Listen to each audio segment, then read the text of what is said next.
Assalamu alaikum and welcome to Perspective. We'll be talking about the manifestos we've seen. The PTI's manifesto also come out today. We'll be talking about the economic side, which seems to be one of the main issues for the country at this time, and also for the voter as we all prepare to vote on February 8th. As far as the PMLN is concerned, of course, there's a cautious optimism that is exhibited in their manifesto. If we look at it, it's cautious, yet it plans a gradual increase in the GDP. It talks about bringing inflation down to single digits by 2025. As far as the PPP is concerned, it seems to be more about what they're calling Chuno Nayi Soch Ko. And it seems to be addressing poverty, unemployment, inflation, but it also talks about doubling the economy, the income, the real income of wage earners, and talks about prioritizing growth. It talks about prioritizing investments, job creation, but it's unclear how it plans on doing these things.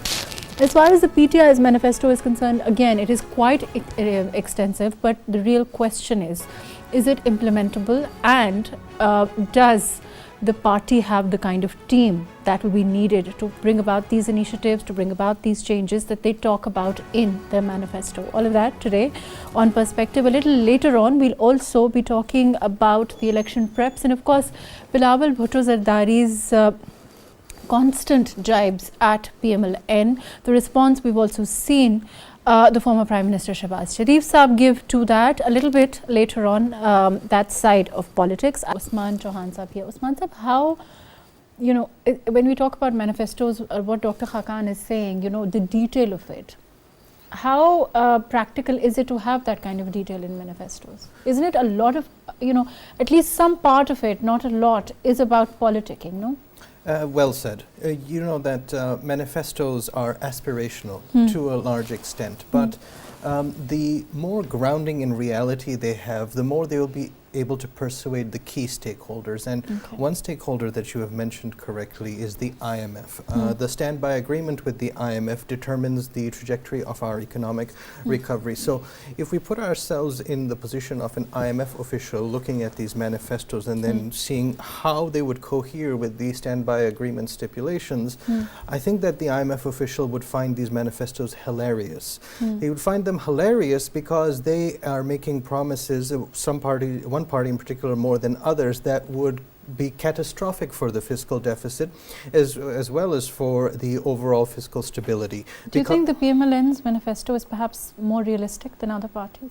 It is, because it is more grounded in short-term austerity, which makes sense. The PTI also does a very good job of highlighting the austerity, but the targets that the PML has set out 4 or 5 years into the future may not be achievable, and so the realism is only insofar as they're modest in the short term. But for the longer term, I think that neither the PPP nor the PML have got it together because of the inflation peak that they envisage, as well as the stimulus that they imply that they will do. It's absolutely hilarious. Talk about what we can sell to the people. Perhaps that also has changed over time.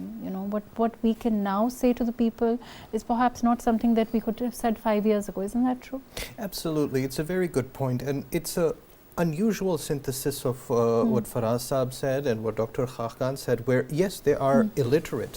Female literacy, for example, is very low in our country, but so is male literacy. And at the same time, what Dr. Khakan is arguing about shu'ur, which is to say that there is a sort of bazaar wisdom exists at the same time. This means that the court of public opinion is conflicted.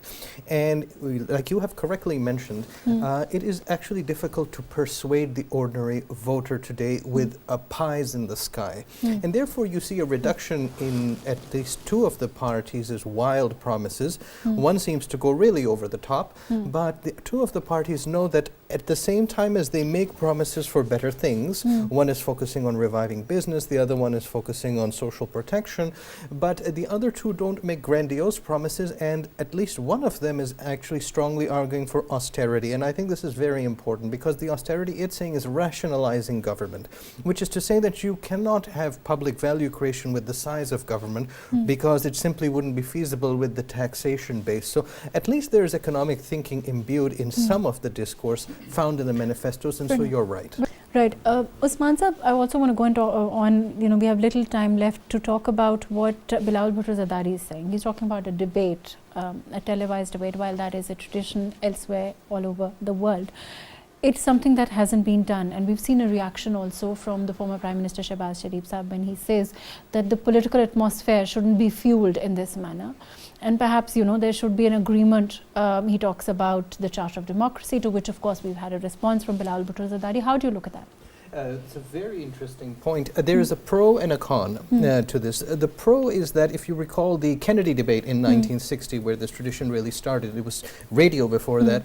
When it happened, Kennedy won a lot of favor because he was charismatic and well-spoken, and it shifted things in his favor. So a cult of that's the con. The cult of personality then becomes far more prominent, and so whoever is a better salesman can gain more of an approval rating than they might otherwise deserve based on the technocratic abilities. And so I don't want that to be a part of our political system insofar as they are dynastic by nature anyways. So we have shaped, the democracy is not just about people voting in an election, but also the parties having democratic systems within them so that you have more people rise up. But since South Asia, this is not just us, but South Asia generally has a dynastic cult of personality, this is very negative, and so it doesn't really matter to me who is in that debate, rather the merits of changing a society, because improving our society now is a question of making unpleasant decisions and making difficult choices. And on that stage, on that podium, and happens in America too,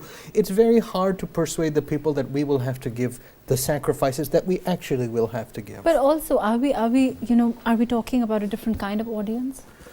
Yes, I mean, that actually the parameters of the debate will matter a lot. You're making a very important point there. Which language will it be in? What sort of time will each person be given? What sorts of questions will be posed by the moderator? These things matter a lot. And if you recall that the Trump debate in 2016, there was a lot of abuse and there was a lot of a bad, what we call in Urdu, a badmazgi, a bad taste existed. And so that thing can easily be hijacked. So setting the rules of the game, if we do have a debate, will matter a lot.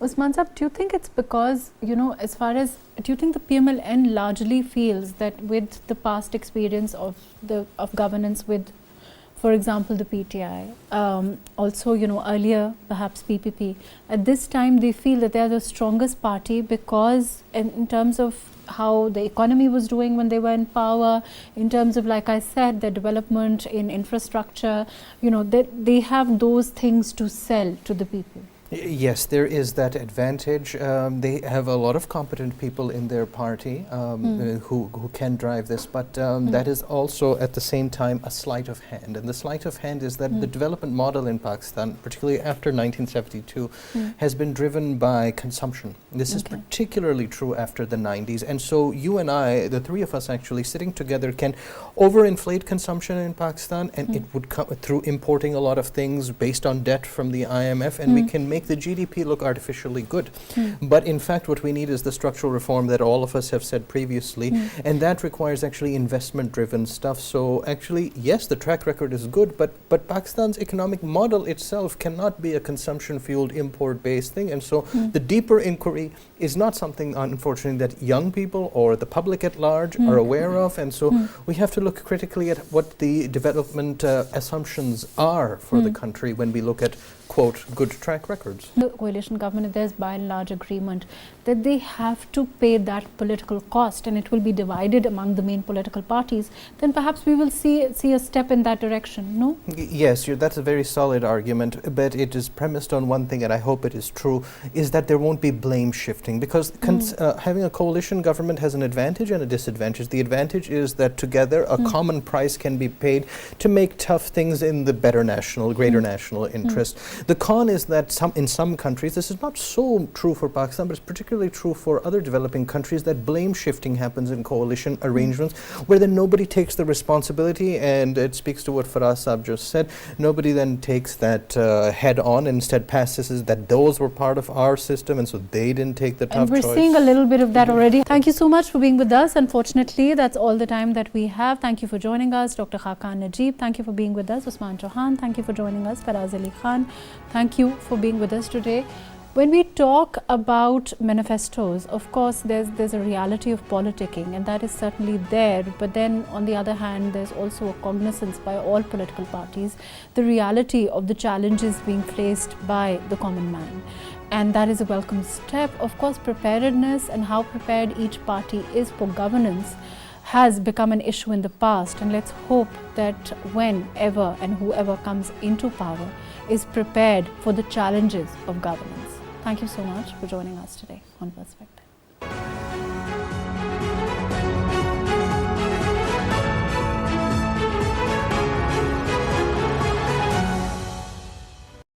I'm going to go to